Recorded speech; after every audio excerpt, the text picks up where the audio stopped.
Welcome to Tesla Emperor Without Clothes. We're back with our latest Tesla negative news roundup.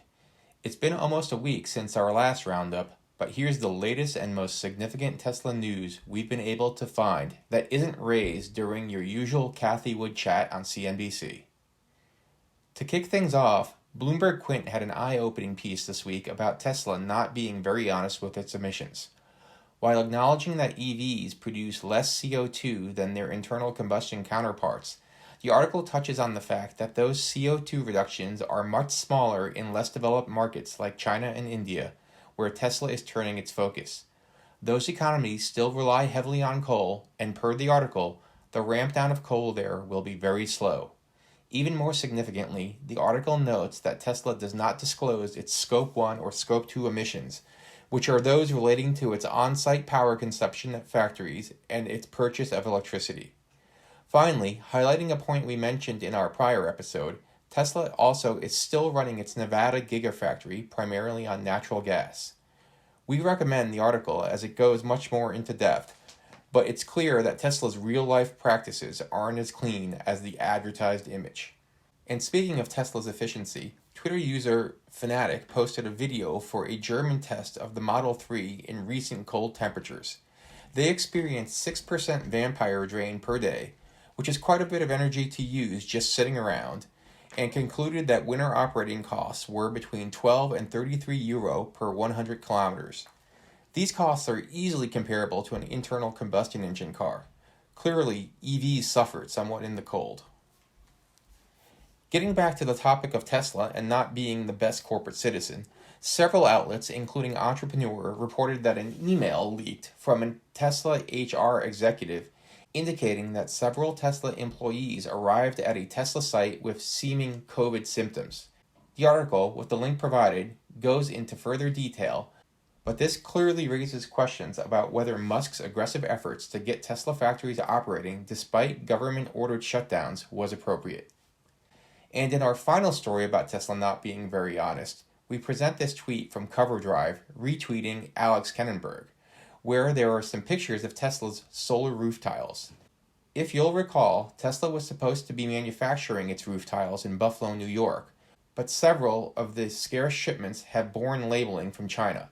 As CoverDrive points out in this tweet, that still holds true in this latest shipment. Maybe Tesla should be honest about where its solar roof tiles are really made. More news broke in the ongoing saga of Tesla's investment into Bitcoin. First, an article in Business Insider suggests that a Tesla board member, Antonio Gracias, may have been a critical player in Tesla investing $1.5 billion into Bitcoin. Per the article, Mr. Gracias apparently is the director of two crypto companies, and his involvement in the Tesla Bitcoin purchase may have been a conflict of interest. See the article at the link in our summary for further details. Next, Twitter user Wolfgang Pipperger highlighted a Yahoo Finance article that suggested that Tesla made more profit off of its Bitcoin purchase than it did for selling cars for the past decade. Of course, this potential profit is only realized when Tesla chooses to sell its Bitcoin, but it's pretty damning that it can make more money in a few weeks gambling in cryptocurrency than it can in its core business. Cutting over to Tesla's pricing power. In the US, Tesla cut prices of its standard range Model 3 and Model Y. The Model 3 standard range dropped by $1,000, while the standard range Model Y dropped by $2,000.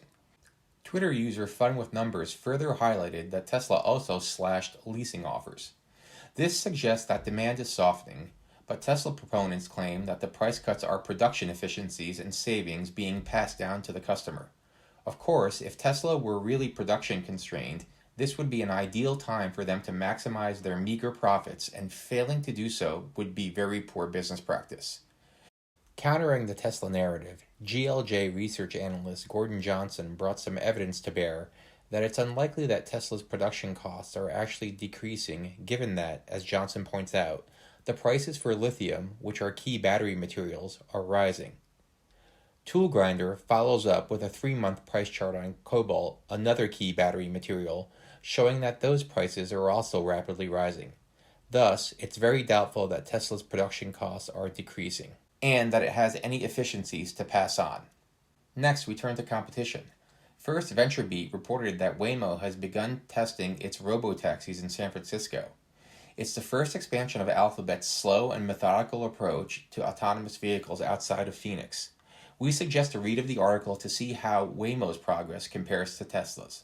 In other competition news, Twitter user Matthias Schmidt informs us that Volkswagen has begun pilot production of the ID.5 SUV coupe at its Zwickau factory with an annual capacity of 330,000 cars. Sales are expected to start in the second half of this year. Also, Porsche Newsroom on Twitter brings us a spy shot of the Porsche Taycan Cross Turismo, which they dub an all-electric utility vehicle. What this really is a wagon version of the Taycan that just bested the Tesla Model S in an Edmunds real-world range test. The Cross Turismo version, however, promises a roomier back seat and significantly more cargo room. It's a strong entry in a category that Tesla doesn't even have an offering in. And finally, in this tweet from Fly for That, we learned that Ford dealers are investing in EV certification, which includes creating a charging network that has 3 times the number of locations as Tesla by this summer. This does strike us as a little optimistic, but perhaps it's achievable. Tesla currently has about 1,000 supercharger locations, each with multiple chargers. We welcome our listeners providing more info about this in the comments section. For you Tesla stock traders, Twitter user Trading Volatility pointed out that the Gamma ladder is now on the put side instead of the call side. While we are not financial professionals or investment advisors, we know enough that this means that there should be more selling pressure for Tesla stock. Please follow the thread to learn more. And in further speculative news relating to Tesla stock, Bill Gates was asked on CNBC whether he was short on Tesla stock, likely because Elon Musk said Bill Gates was during his interview with Joe Rogan. We can't say Bill said yes, but he also didn't say no and paused awkwardly for a second. Watch the clip and judge for yourself. So you're not short Tesla stock, just so we're clear. Yeah, I'm not. I don't talk about my investments, but I think he should be very proud of what he's done. Finally, in our fun miscellaneous section, we learn via Carbuzz of a parking garage in Germany that's banned EVs because of potential fire risk. This unusual ban may sound fairly harmless, but it will be interesting if EV fires prompt insurance companies to start raising premiums for garages that accept EVs.